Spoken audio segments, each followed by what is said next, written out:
stands as a tribute to service members across generations, honoring their sacrifices and unwavering devotion to protecting our nation. And if you don't know, today you will learn that Yorktown was a defining moment in our nation's fight for independence, because it was right here in 1781 that General George Washington and the Continental Army, in concert with their allies, demonstrated extraordinary courage and strategic brilliance, securing the surrender of the British Army and paving the way for a new nation.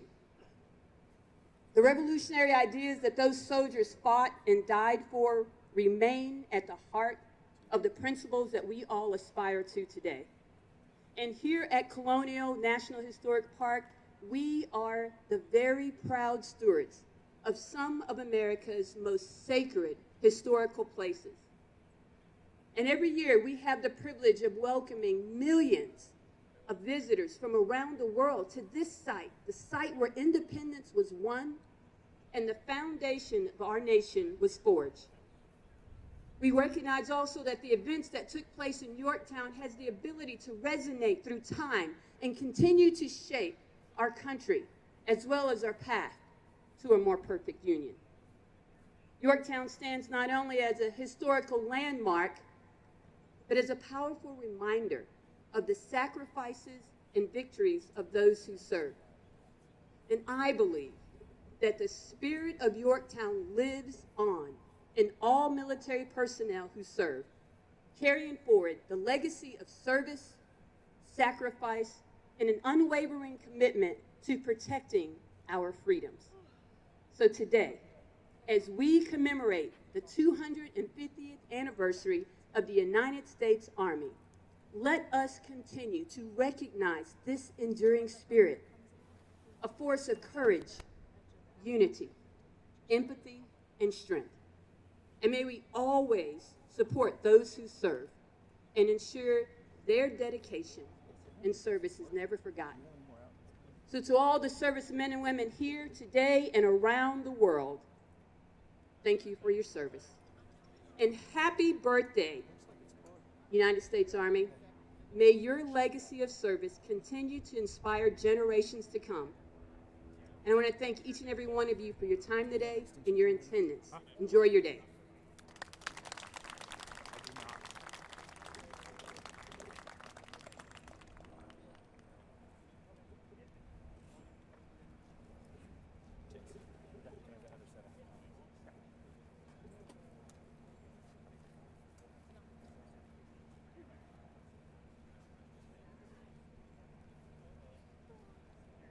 Ladies and gentlemen, please welcome to the stage President of Virginia Commemorations, Inc., Ben Dandy.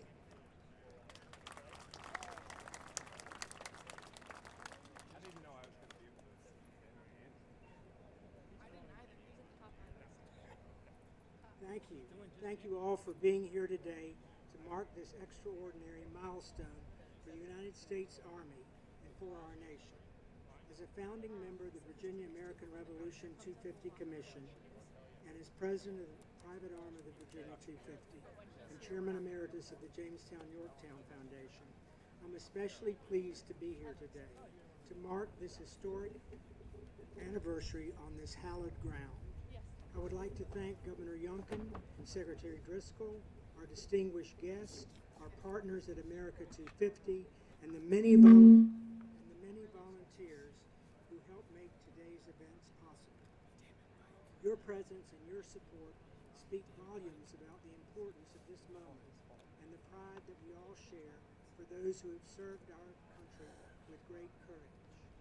At VA 250, our mission is clear and ambitious: to educate Americans about our history, founding ideals, and Virginia's key role in the formation of our nation; to engage every community by telling the complete history of our nation's founding, and to inspire a renewed commitment to the values inherent in American citizenship. We are grateful to Governor Youngkin, the General Assembly, our commissioners, our partners, and our donors who are helping us fulfill this mission.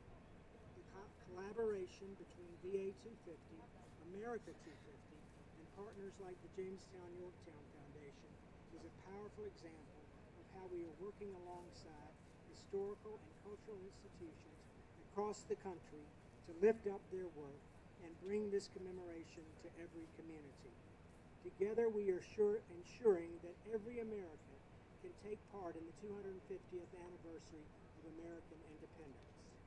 There is no more fitting place to mark this moment than here at the Yorktown Battlefield. It was on this very ground in 1781 that the Continental Army secured a pivotal victory in the fight for our nation's independence, effectively ending the Revolutionary War. The Army has proven itself not only as a formidable fighting force, but as a guardian of our nation's ideals and the embodiment of courage, sacrifice, and strength. As we gather today to honor the creation of the Army 250 years ago, we are reminded that the Army has also been a symbol of the unity of our nation since its very inception. In those first deliberations of the Second Continental Congress, the Army gathered around Boston was consistently and deliberately referred to as the Continental Army or the American Army, not a Virginia Army, not a New England Army, not a Massachusetts Army, nor a Connecticut or New Hampshire Army, but the army that formed from all colonies for the defense of one nation, out of many one. Under the leadership of General Washington, the very idea of a unified Continental American Army helped break down colonial and regional divisions. It helped shape the idea of what it meant to be an American and helped pave the way for the idea of an independent nation that would not even come into existence for more than a year after the Army's creation in 1775.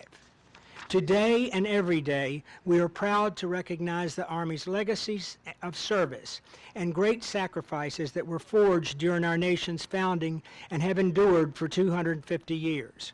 We are deeply honored to commemorate this legacy today and to pass it on to future generations.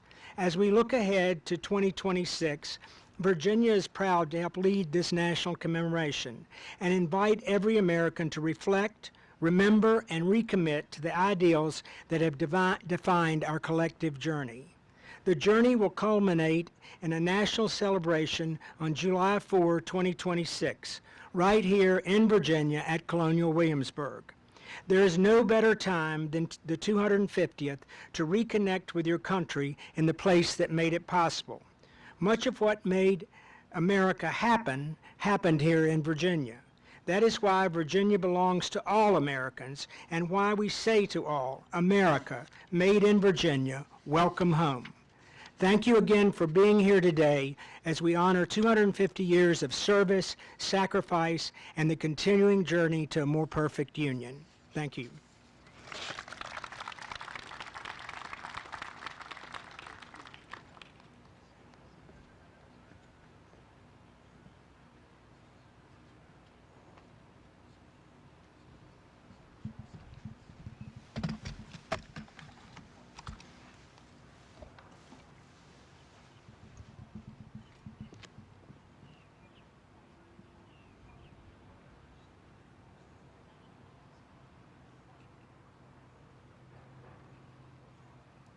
Ladies and gentlemen, please welcome to the stage Secretary of the Army, Dan Driscoll.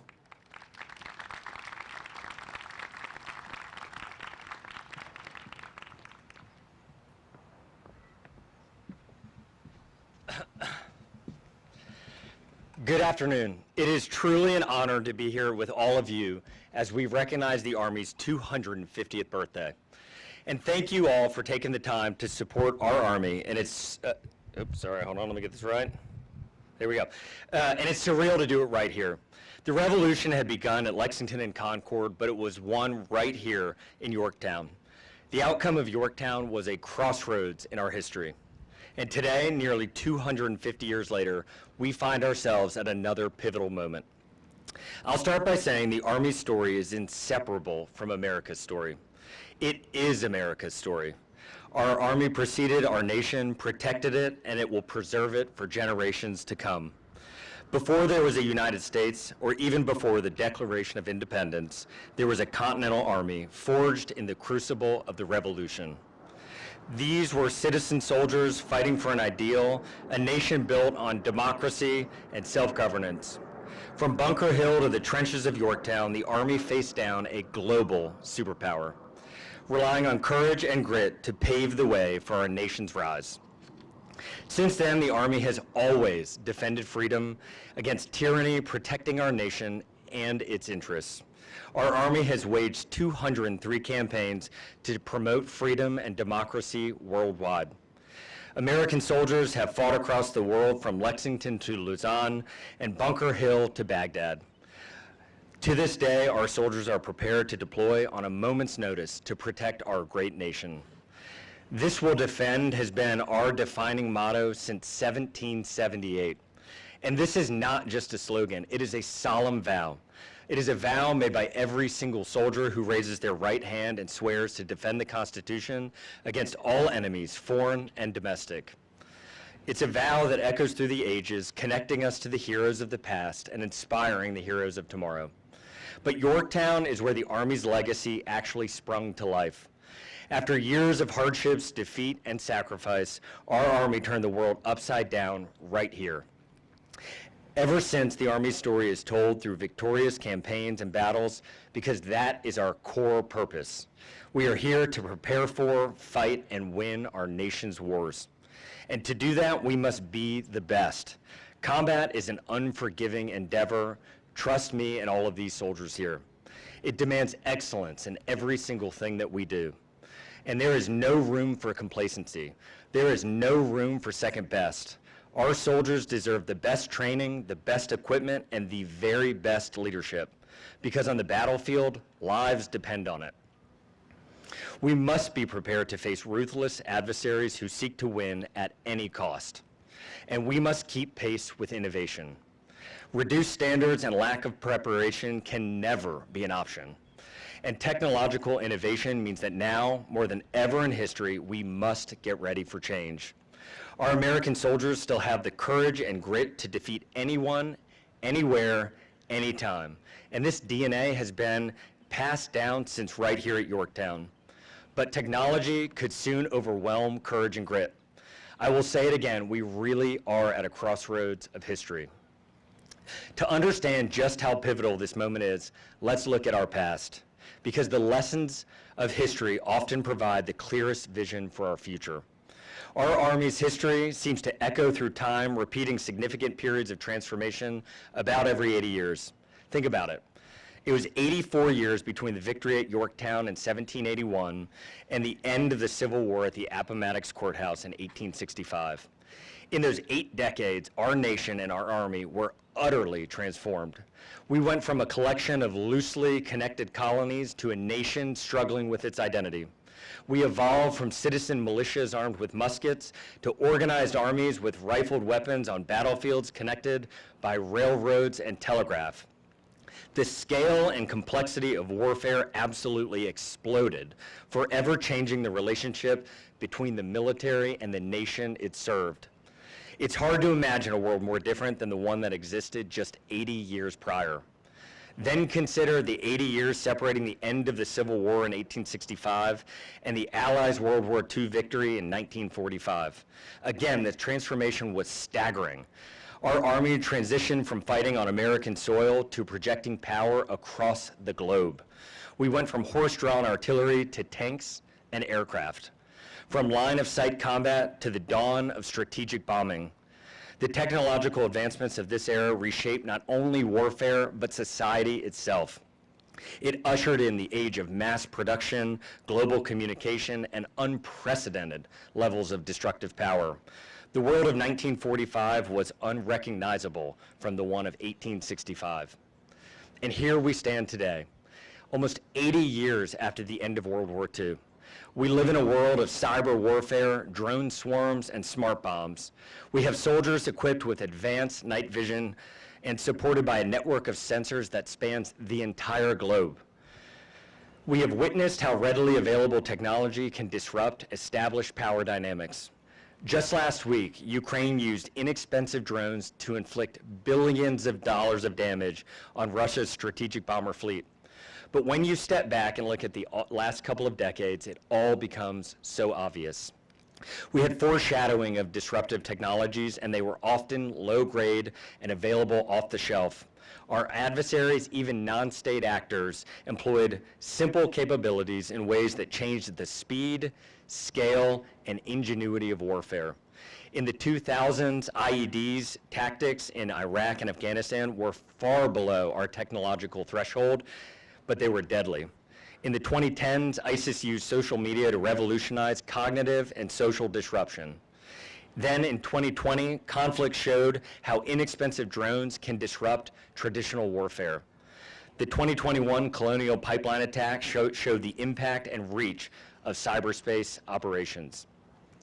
All of these were signs that the war in Ukraine just simply connected those dots. Ukraine is undeniable evidence that the pace of innovation is accelerating once more, and artificial intelligence will exponentially increase that acceleration. So, the decisions that we make today will determine whether we can meet the challenges of tomorrow. We cannot afford to be complacent. We cannot afford to be slow to adapt, and we must embrace innovation like never before. Because I honestly believe the next years and decades will bring about changes that will dwarf anything we've seen in the previous 80 years. It will be the first period in history where speed, scale, and the complexity of advanced capabilities can overwhelm human beings. In all of warfare's history, simple courage and grit were sufficient, but not anymore. So today, we must build the Army that we need decades from now. That is the essence of our Army Transformation Initiative. It is our approach to win in the future. It's how we will lead warfare innovation and not just simply follow recent current events. Because for far too long, our Army has been hindered by bloat and bureaucracy. For far too long, our Army has clung to equipment, systems, and processes that hold us in the past. And for far too long, we have signed away our right to repair our own equipment. We have stifled innovation with overly burdensome requirements and created unnecessary friction. But not anymore. On the eve of our 250th birthday, we started the Army Transformation Initiative. We did so to get rid of what we don't need, acquire what we do, and chisel down our organization into a lean, lethal fighting machine. We are going to forge closer, more effective, and innovative partnerships with the private sector.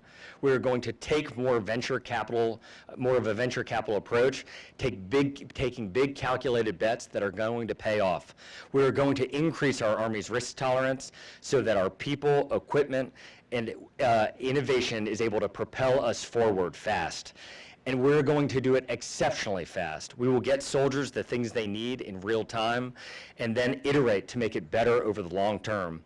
The Army Transformation Initiative will bring innovation and imagination to our Army like it hasn't seen in a very, very long time. And it will get us back on track for the next 250 years. We are at a new inflection point, a new crossroads in history. And the choices that we make now will determine the course of our nation and our Army for generations to come. We're on the eve of incredible technological change, and that's why we cannot waste a single minute. And that's also why we need decisive leadership. Every period I mentioned before involved champions who led our nation through darkness. George Washington won the Revolution, and Alexander Hamilton literally seized Redoubt 10 about a half mile from where I'm standing now. Lincoln led our nation through the Civil War, with Grant grinding through the Wilderness Campaign. Then FDR and Eisenhower freed the entire world from tyranny and injustice. Every 80 years, we've had the leaders our times demanded. Today, we have President Donald J. Trump and Vice President J.D. Vance to lead us through this pivotal moment in warfare, and the impact is already obvious. Because of their leadership, the Army is back on track. The nation's young men and women want to be part of something bigger than themselves. They want to make a difference in the world, and they see the Army as the place where they can do that. Americans still have the courage, grit, and patriotism shown right here at Yorktown. They still have what it takes to win. In return, we must give them the things they need to win. We stand at a crossroads where we must choose to transform our Army to meet the challenges of a rapidly changing world. Let us draw inspiration from the heroes of Yorktown, let us embrace innovation, and let us stride boldly forward, ensuring that the United States Army retains and remains the most powerful force for freedom and democracy that the world has ever known. It is an absolute honor to celebrate the Army's 250th birthday with you here at Yorktown, and I'm incredibly grateful for all of you being here. And now, it is my honor and privilege to introduce, in just a couple of minutes, the 74th Governor of Virginia, Governor Glenn Youngkin.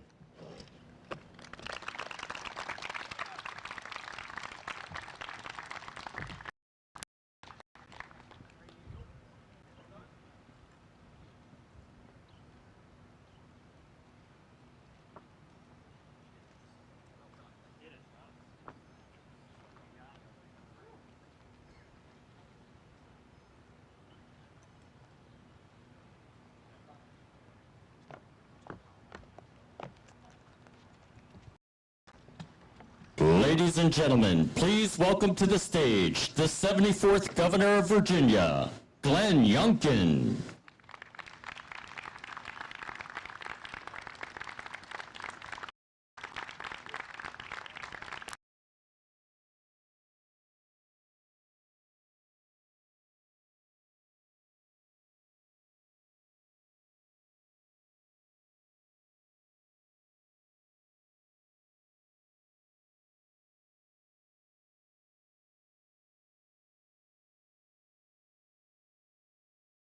To thank him for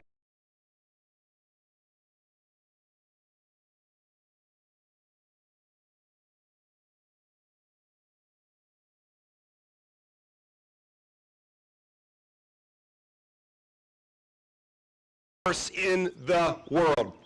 Secretary Driscoll, thank you.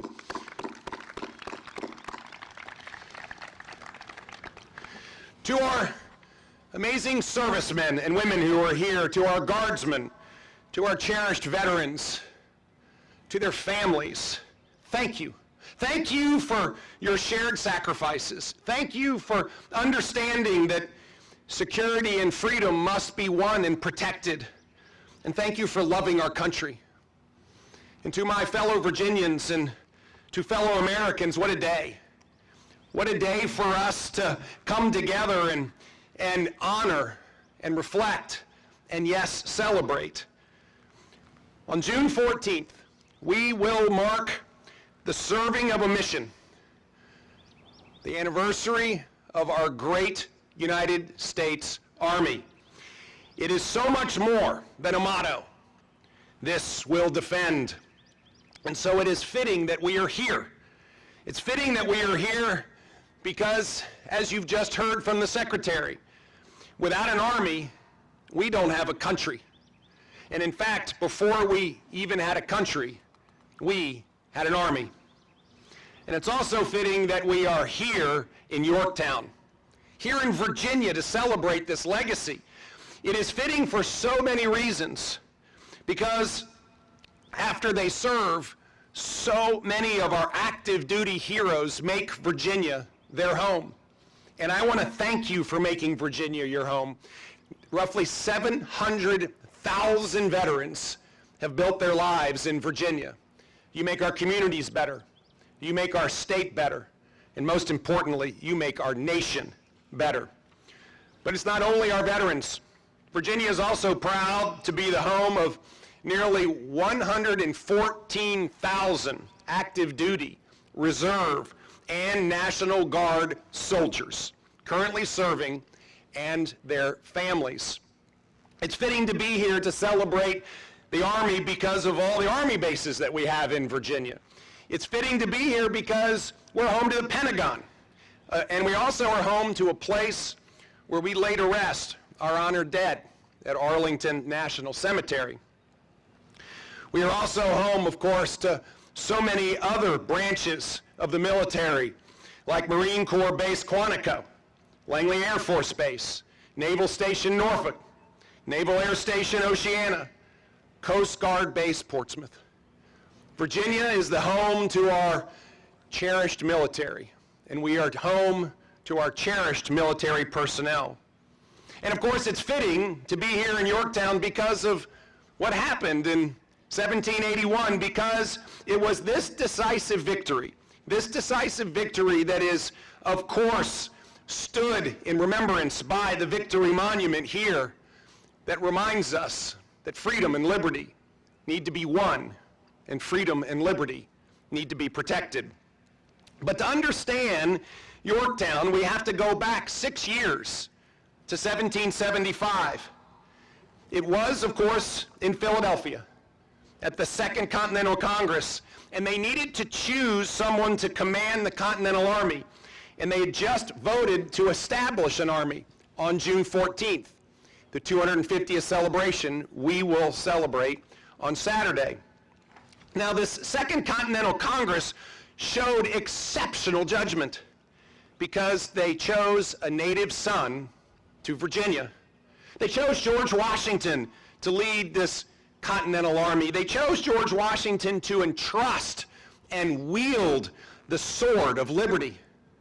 George Washington, a man of unrivaled military skill, a man whose courage and his sense of duty would inspire the trust from all of those around him, a man who would become the father of our country. And yes, a man who his vanquished rival, George III, called the greatest man in the world. Now, in those first early days, America's army was little more than a ragtag band of farmers and shopkeepers and blacksmiths and inn owners. Very few thought that the colonists could prevail against the mightiest empire on earth. In fact, British General John Burgoyne said, "This ragtag force will scatter like leaves before the wind." But America's first army combined courage and conviction and an unshakable faith in the transformative power of liberty. And armed with this faith, something amazing happened. This American army started to win. Victories at Fort Ticonderoga, at Trenton, at Saratoga. Victories that fueled confidence. Victories that fueled more victories. The Marquis de Lafayette observed that this Continental Army, these troops have as much courage and real discipline as those that are opposed to them. But we all know this struggle was not easy.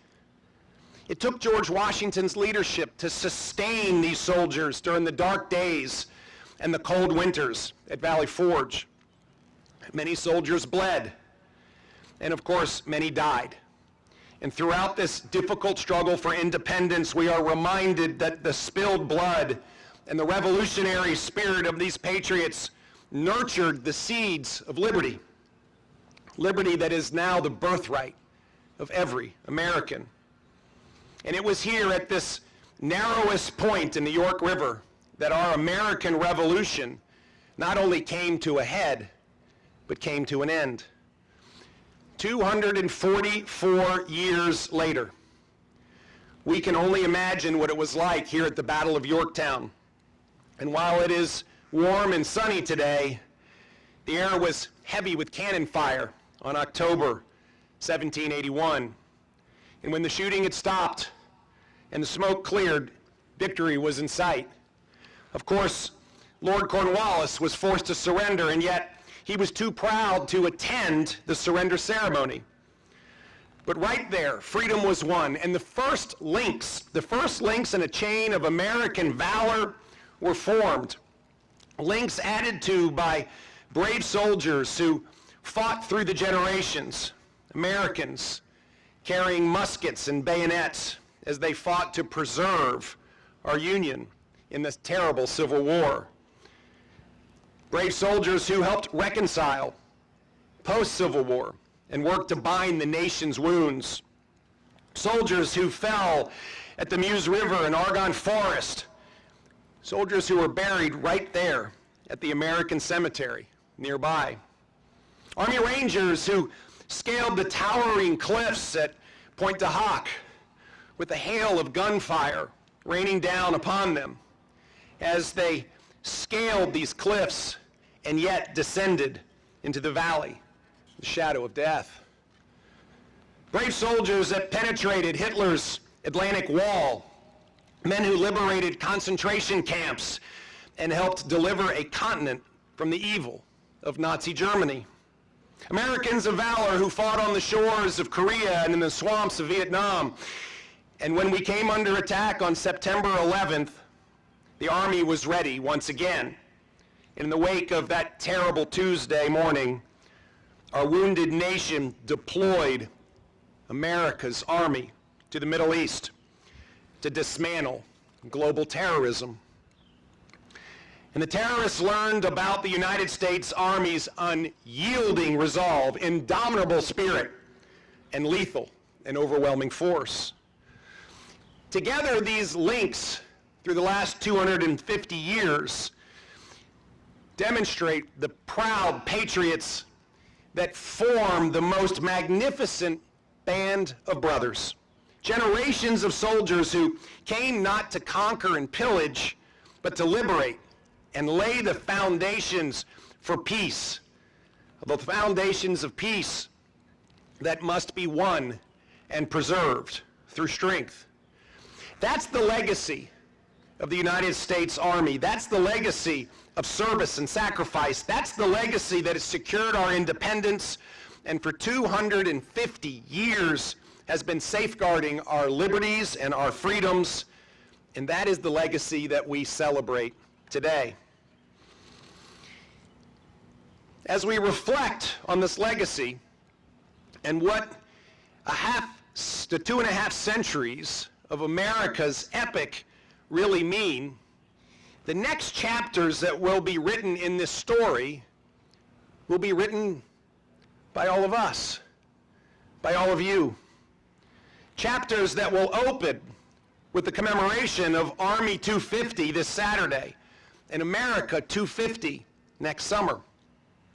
And just as the Continental Army had the right commander-in-chief here on the banks of the York River, America has the right commander-in-chief in Donald J. Trump. A commander-in-chief who honors America and celebrates our heroes. A commander-in-chief who boldly salutes the flag and stands for those who wear the uniform of the United States of America. A commander-in-chief who understands that we must stand strong around the world, and we must have strength through the most capable fighting force in the world in order to preserve peace. And of course, what we are seeing is an American resurgence in strength, an American resurgence in recruiting for our armed forces. A wave of patriotism is moving across this nation. That, my friends, is leadership. Today we honor the generations of men and women who have borne the proud title of soldier. We also look forward to a great future, inspired by the heroes of our past, committed to the freedoms and the liberty that we know underpin the very essence of this great nation. And we are confident in these chapters that we will write together. Our nation was forged by patriots right here at Yorktown, and yet we carry that mantle moving forward into a new birth of freedom. And as long as we have faith in an almighty God, and as long as we cherish the legacy of those who have carved out our nation's freedom from the vast wilderness, who built the greatest nation on earth, who fought to defend her when called upon, as long as there are brave men and women wearing the uniform, standing guard and keeping a vigilant watch, as long as the Army goes rolling along, the United States of America will always be a nation that is proud, mighty, sovereign, and free.